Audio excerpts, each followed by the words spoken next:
Namaste, everyone, and welcome to Monday Anchor to Light Meditation. So, before we start, let's ask for a blessing, shall we? To the Divine Supreme God, Divine Father, Mother, to all the spiritual elders, holy masters, to all the saints of all traditions, archangels, holy angels, and spiritual helpers. Personally, to my teacher, Master Chokok Sui Mahagu Jimailing, we thank you for divine light, divine love. Thank you for your compassionate, purifying light, and soothing, healing energy. We thank you in full faith. So it is. All right, so here we are. And the start of the week. And so, why don't we start with the basics? And I know a lot of you join us every week, new people. So let's go back to the basic teachings. And with that, we'll share with you a story. Some of you heard this before. It's an ancient Zen story. Because you have to realize the Zen story might have happened, might not have happened. Could be different variations of it. So the key is not to go, well, it's not a guy, it's a girl, or whatever. Okay, don't waste your time on trivial stuff. Let's try to extract the lesson, okay? So there's this guy, he was really distraught. He was having problems. The world feels like it's caving in. So he decided to go visit a Zen master. And he went to the Zen master. He says, I don't know who I am anymore. Everything's caving in, having lots of problems. Could you please show me my true self? Because I feel lost in this world, okay? So this guy, he was really, really depressed, went to the Zen master, trying to find out who he is. He's looking for his identity, right? So he said, Master, please tell me, where is my true self? Show me my true self, because I don't know who I am anymore. All these things happening, I guess everything's exploding in his life. Sounds familiar? Sounds like happening to some of us, right? So he kept begging, Master, tell me, show me my true self. Teacher didn't say anything. Teacher literally didn't say anything. He just walked away. And he kept begging, Master, show me my true self. I don't know. Anyway, went on. Anyway, I'm gonna spare you the drama. All right? I don't like drama, but hey, you get the idea. Could you imagine this guy so depressed? Everything is exploding in his life. It came on and dragging. Kept asking, please, Master, please help me. Show me my true self. The teacher keeps walking. And then he figured, well, I'm not gonna get an answer here. So he turned around, is about to leave. And then, out of nowhere, the teacher called his name. The guy turned around. The teacher says, there it is. That's it. That's the story. Some of you going, that's anticlimactic. What's the point, No, go deeper. You see, here's what happened. The student got so entangled with the affairs of everyday life. It's like a person is swimming in a cloud of all the thoughts and emotions that person created in response to what's happening around. So that person starts to identify, starts to identify who he really is. Actually, to be more accurate, who it really is, not he, she, or it's actually, let's just say, being, start to identify itself as all the stress, the negative thoughts, negative emotion, as well as the positive ones. Also positive ones. Some people, when they get in the spiritual path, no, I'm not the body, I'm not any of this stress, I'm not this anger. You're also not that happiness. I know some of you are like exploding. You're probably quitting now. Hear me out. Don't get emotional about it. Think. So the spiritual self, that soul, basically got lost in the cloud. In the cloud of what? Not the cloud, like you do internet cloud. Not that cloud. Like a cloud of thoughts and emotions. In this case, the person was so distraught, having so many problems, everything's exploding in their life. So as that soul responded to all these things happening in his life in a negative way, thoughts and emotions were created that kept compounding. Before you know it, just imagine a person is in a dark cloud of all the stress, the anger, the panic, whatever it is. That's why that person was distraught, was depressed. When he went to the teacher, he was still identifying the I as all those things. That's why he said, I don't know what it is. So you go, well, isn't it obvious? It's not that obvious, because one point he would be identifying with the anger. At one point he's identifying with the joy. At one point he's identifying with the stress. Get the idea? So that's why the person's like, am I happy? Am I sad? Am I angry? That's exactly the point. You're not. You're not any of those. But instead of wasting the time answering the guy, the teacher just ignored him. Yeah, that's some of the Asian way of teaching. Yeah, it's not like in the Western world where you're very nurturing, loving. Certain, I'm not saying all. Certain Asian teachers, you go, okay, finish your drama. When you're done, let's talk. My teacher's like that. He doesn't listen to my crap. He doesn't. He's more patient with my colleagues and other people. But for me, oh, master, he goes, okay, go meditate. That's what I get. And I love it because I'm forced to find it myself. I'm talking from personal experience. And apparently, this Zen story is talking about this guy, and same thing. He gets, help me to show my true self. The teacher says, okay, go on with your drama. When you're done, we'll talk. That's basically what he did. And the person's like, whine. And afterwards, if you're not getting anything out of it, when he's about to leave, the teacher said, okay, I think you expended all your crap. Called his name. The person, of course, you have to turn around, right? Turn around. The teacher says, there it is. Suddenly the students realize, that's the I. That's the real me. Not this anger, not this stress, not any of these thoughts and emotions. That's not the I. When the teacher called, the one that responded is the I. Oh, yes. The spiritual self. Now, why is this important? Obviously, we live in a world, right? We have an earthly life, and there's a tendency for us to keep getting connected with what's going on around us. That's how you learn, that's how you grow. Now, there's a difference between connection and entanglement. Connection means, we shared this with you in the 7-day purification, teachings of the Buddha, right? I connect, I enjoy, when I'm done, I let go.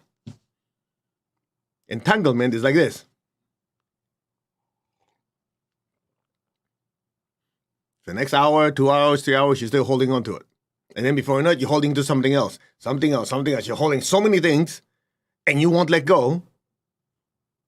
And you start to realize everything you're holding is so heavy, but the person still identifies the I as all these things until it gets so heavy.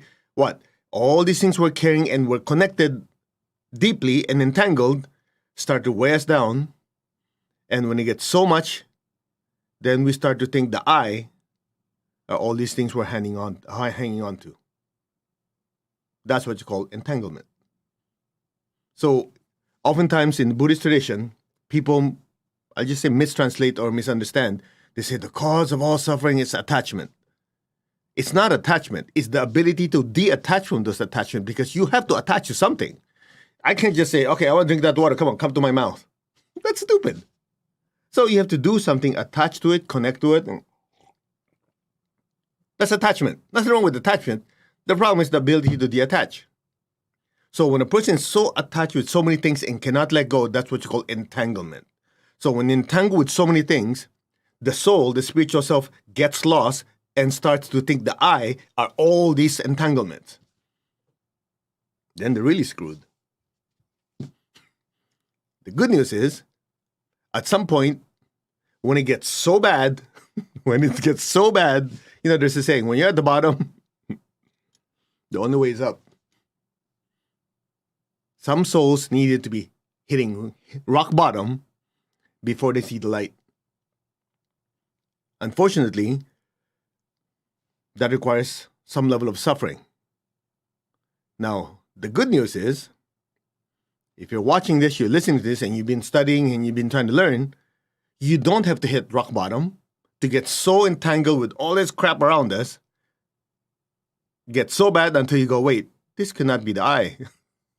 Then you start searching. That's exactly what happened to that guy in that story. But the shortcut of it is, don't wait until everything explodes in your life. When things are doing well, enjoy what's going well in your life, but also realize all these things that are good are not the I. That's a lesson. Because some of you go, oh, I just want to enjoy the positive. That's good to enjoy, but those emotions are still not the I. I know I'll lose some of you after what I said, but it is what it is. Take it or leave it. Your greatest joy, your greatest anger, your deepest depression, to your most ecstatic experience, all of those are still not the I. Some of you are like, what? It is. They're all still manufactured as a response to the soul, to what's going on around you. It's still the soul creating thoughts and emotions in response to the most intense happy moment to the most depressing bad moment. Those are all thoughts and emotions the soul creates in response to those.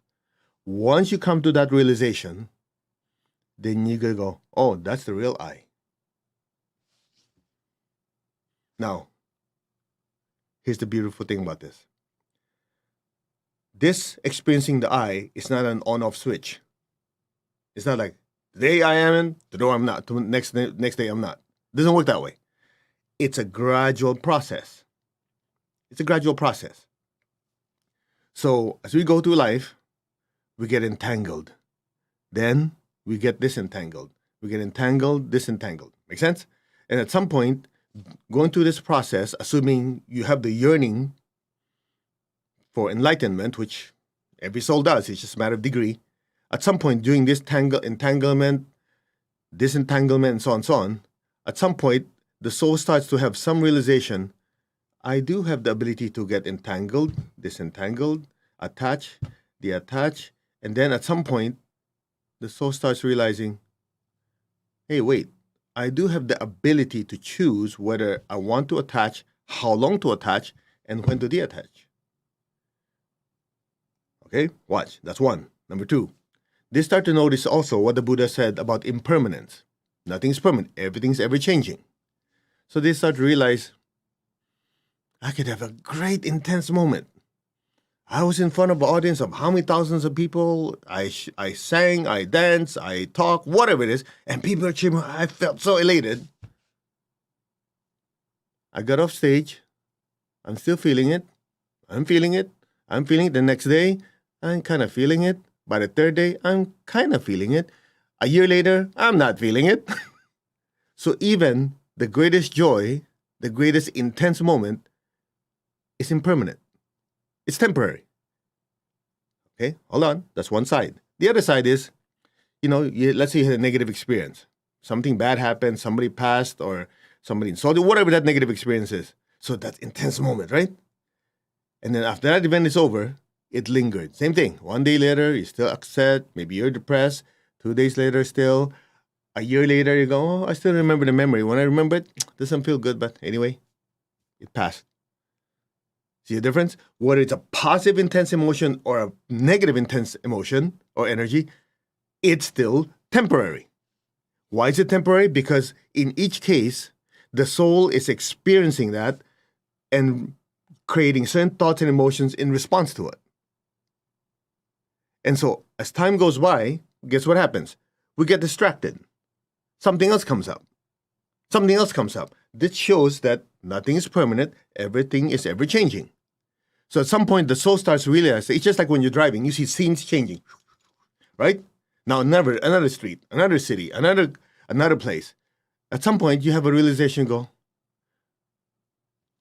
there's a different street, we're in a different town, but there's something that's constant. There's only one thing that's constant. The person observing all these things. Boom, there you go. There's your realization. Then you start to realize, good times, bad times will happen. They happen outside of the I. The only thing that's constant is the being observing all these changes. That's why there's a saying. You cannot change, so you change yourself. You say, wait, what do you mean change yourself? When you say change yourself, you're changing your response to each event. Because you cannot change. Whether you like it or not, there will always be changes. Make sense? You don't like it, you're screwed. You basically have a miserable life, period. Because your response to it is your calcified that things always have to be a certain way. I don't care how many positive affirmations you make, it's not going to change that there's no change. There's always be change. You get the point? So might as well get over it. So At some point, you realize, okay, everything is subject to change. So I cannot change the fact that everything is ever changing. So the only thing I can change is my perception of what this is and my response to it.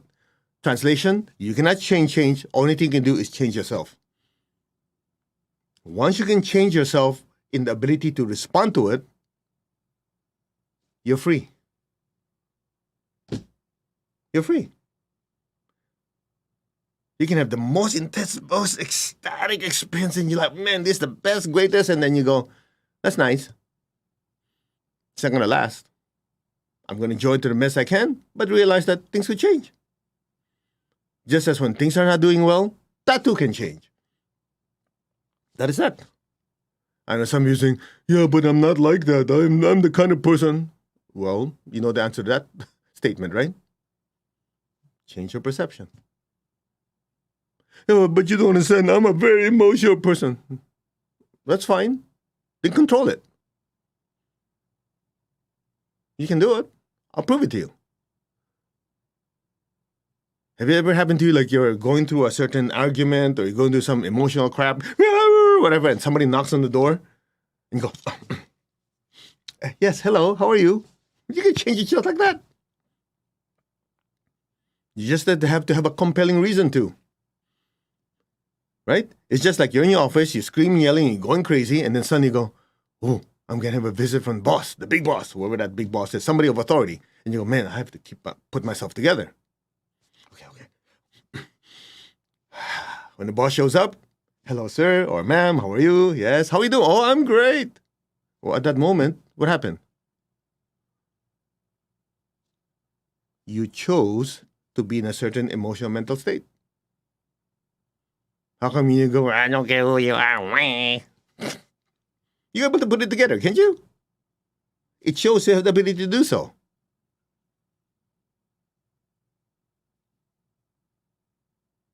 That's the true self. The ability to choose. That's why in that story, then we'll do our meditation. In that story, it just shows that that person's going through an extremely difficult time. And we asked the teacher, who am I? Help me find my true self. The teacher ignored him. Let him learn it. And then when he's done with his drama, the teacher says, call his name. He goes, yes. It shows you, at that moment, he's swimming all this in his cloud of crap. Yet when the teacher called, it's like getting out of the cloud. Yes, you called for me? You can do it. Now, here's the interesting part. Let's play it both sides. Let's say the person is full of joy, full of happiness, full of extreme, whatever, good stuff. If he, which most people won't, but let's say he went to the teacher again and said, I'm so happy, I feel with so much joy, I find me my true self. Again, nobody's going to do that because they think that's the I, but in reality, the same rule applies. So let's change the story. The person's like, yeah, man, this is great. I'm having a wonderful time. Everything's doing great. Money is good. Health is good. Relationships are fantastic. Sex is amazing. Everything else. And then, let's say he asks the teacher, yeah, who is my true self? The teacher will ignore him too. And that person is going about his business. But let's just say that he also, the teacher didn't answer my question, but I'm going to enjoy my life. Turn around and walked away. If the teacher did the same thing and called his name, the person would still turn around. Yes. There it is. Same. No difference. Then you're free. Then you're free. That means whether things do well, things don't do well, what's constant is the I. Then you're really free. That is your true self. That's it. You see, when you study spirituality, mostly people say the negativity is not the I. That's true. The positive stuff is also not the I. People don't want to hear that. So teachers don't talk about it. Because if you say that publicly, people will not be happy with you. Because I came to spirituality because I'm going through a lot of crap. I'm looking for positivity. Even positivity can entangle you. Write it down. You know why? It's very simple. Because even that positive event can change. So as soon as you get entangled with that positive emotion, if there's any change and you cannot change, you suffer.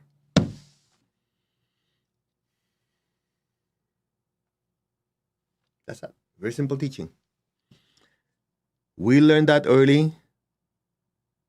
We can decide to be happy if you want to. The magic word is decide. Choose. That's the lesson. Shall we? To the Divine Supreme God, Divine Father, Mother, to all the spiritual elders, holy masters, saints, archangels, holy angels, spiritual helpers, to all the high beings, especially to my teacher, Master Chokok Sui, Mahaguji Mailing, we thank you for this opportunity to learn, to know who our true self is, and know that our true self is connected with a higher self, which is connected to the one self, the one life, the source, the universal supreme one, the universal supreme God. And so it is.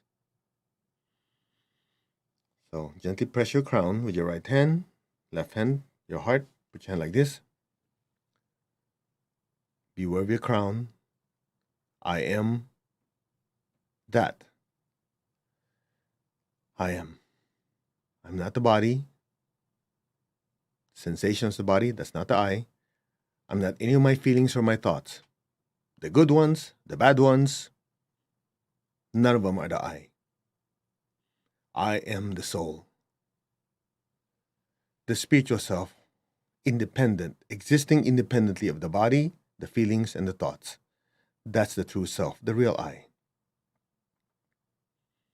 I, the soul, am one and connected to my higher soul. I, the soul, am a spiritual being of divine intelligence, divine love, and divine power. A spiritual being, divine intelligence to regulate my mind. Spiritual being of divine love to regulate my feelings and emotions.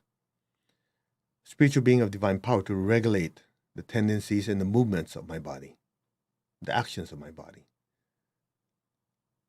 I am that, the soul, the spiritual self.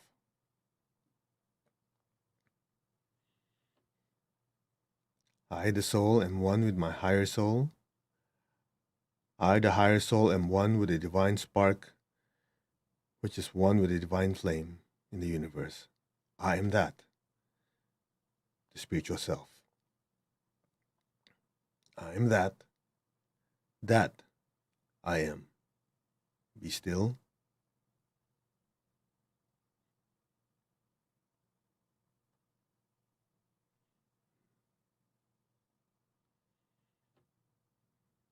I am connected in one to my higher soul, to the divine spark within me. I'm one with God, I'm one with all. There is only oneness. Be still.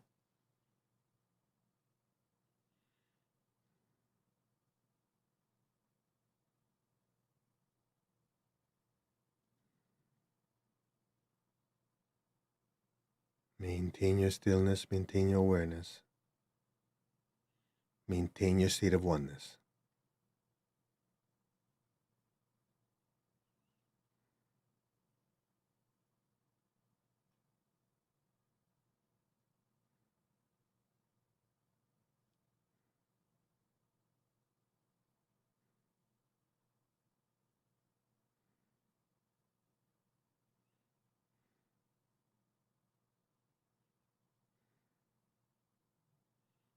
I am that. That I am. You are referring to the true self. The one that uses the body, uses the emotions, uses the thoughts. The body, the emotions, and thoughts are just the tools of the I. Discover the I, the true self. And silently just say, I am that.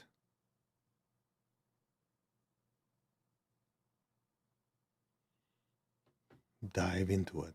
I am that. Deeper. I am that. I am that true self.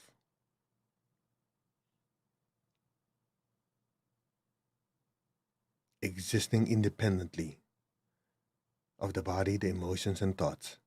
That is the true self. Dive deeper. I am that. I am that true self. Be still. Be still and know who you are.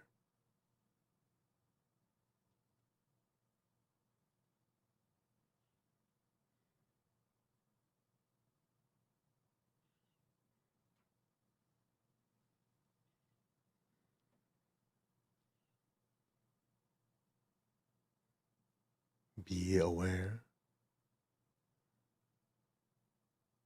of the nothingness.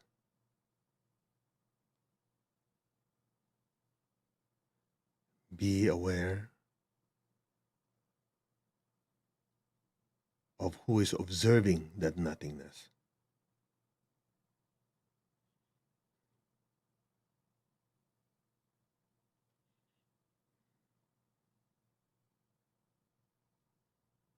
Be aware of the observer and the nothingness as one.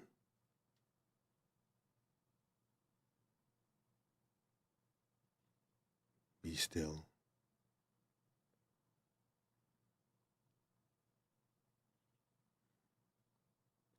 I am that nothingness.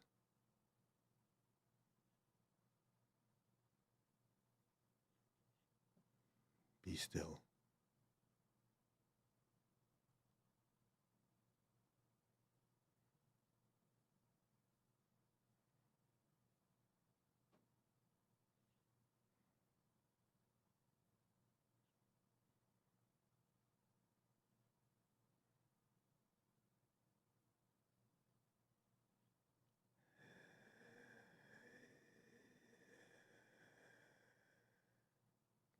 Let go. Just let go. Let things be.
Let your awareness drift deeper, deeper, and discover your real self.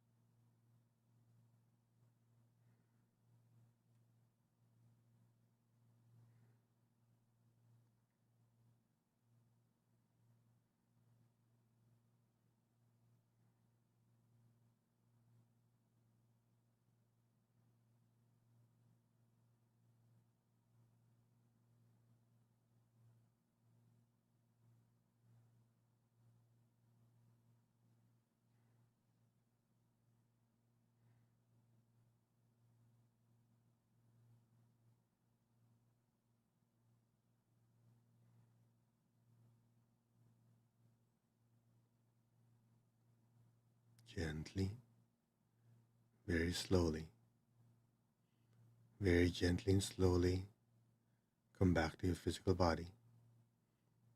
You can move your fingers and toes, that helps you come back faster. And when you're ready, you can slowly open your eyes. Take your time.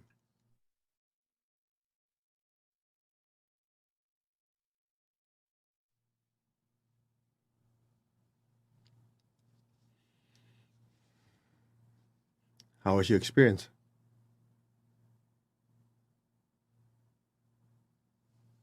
Observe your thoughts. Observe any feelings. Observe any sensations in your body. What are you doing? I'm observing.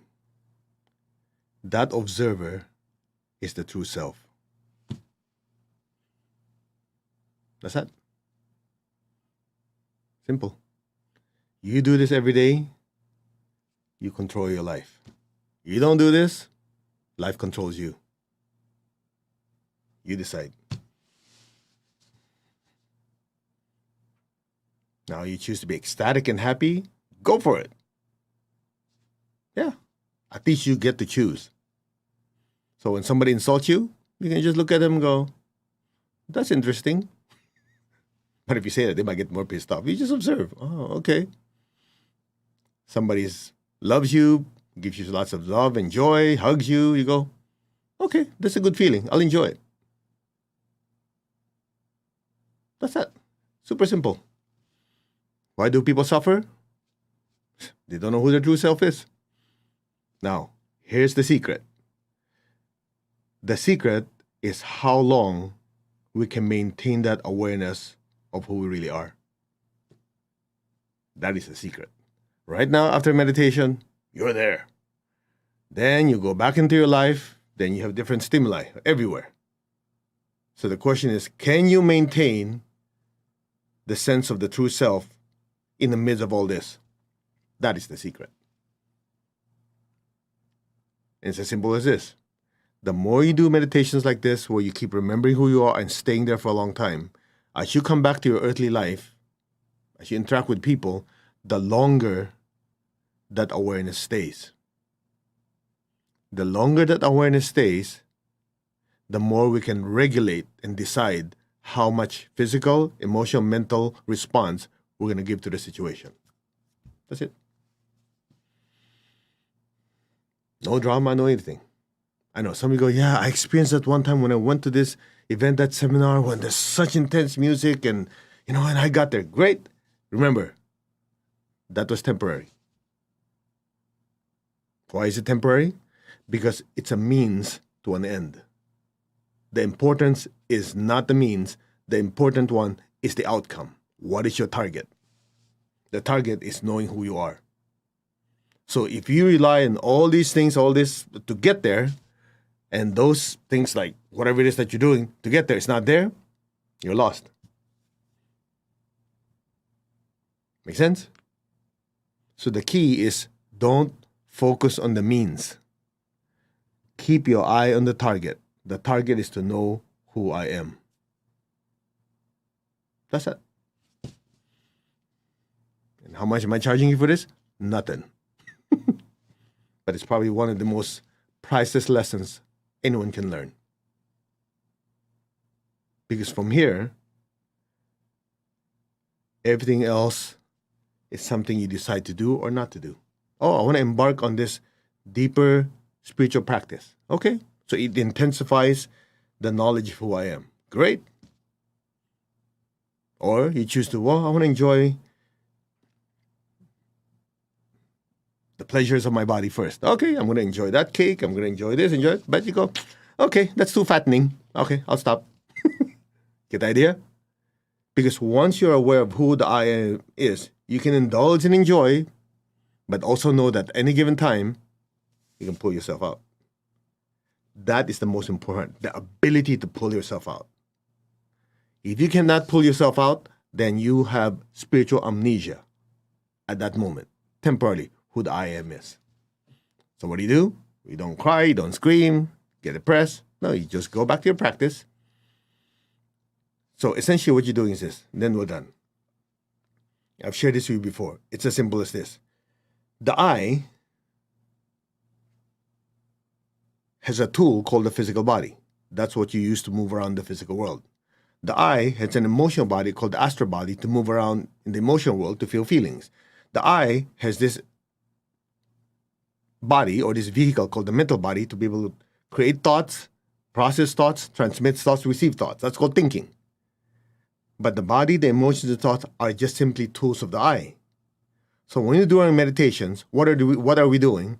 What we're doing is temporarily removing the influence of the body, influence of the emotions and thoughts to reveal who the I am really is.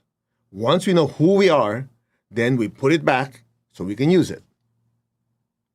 Now we control it, not it controls us, because we are able to say, okay, this is not me, this is not me, this is not me. So who am I? Oh, I'm the spiritual self that use them. Okay, now that I know who I am, okay, I can use these tools now. That's all. It's that simple. It's that simple. So, that's it. To the Supreme God, Divine Father, Mother, thank you. To all the spiritual elders, holy masters, saints, archangels, holy angels, spiritual helpers. To my teacher, Master Tokok Sui Mahaguji Mailing, my eternal gratitude for all your blessings and teachings in full faith. So it is. All right, so we'll see you in part 2 of Anchor the Light in about 7 hours and 21 minutes. Namaste. I would highly recommend you go back to this lesson over and over again, especially when times that you think you're being dragged down by other people, by life, or even at the greatest joy that you're having, you're ecstatic. Go back to the teaching. You know why? Because if you only do your spiritual practice when things are bad, that alone is not enough. You also continue your spiritual practice when things are doing great. Both are important for the development of the eye. Namaste. We will see you later. God bless. Take care.